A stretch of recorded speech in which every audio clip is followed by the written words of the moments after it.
to the stories, in fact, that you heard while you were in the Congo, what's in fact become of the place. You interview many miners and families of miners in the book.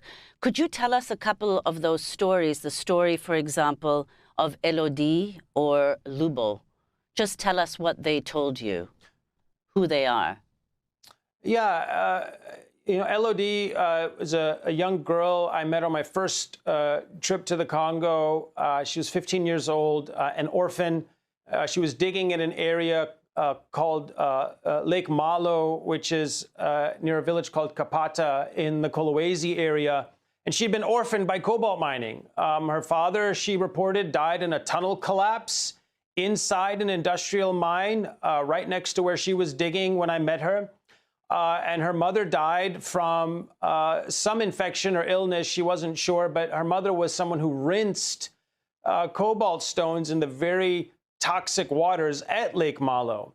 And Elodie was an orphan on her own. And there are thousands of children who have been orphaned by cobalt mining.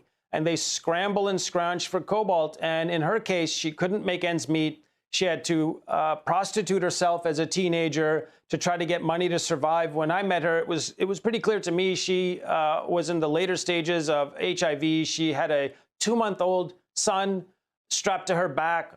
She was wiry, mucus-crusted, very, very ill. And what I saw in her was the face of what the global economy was doing to the Congo.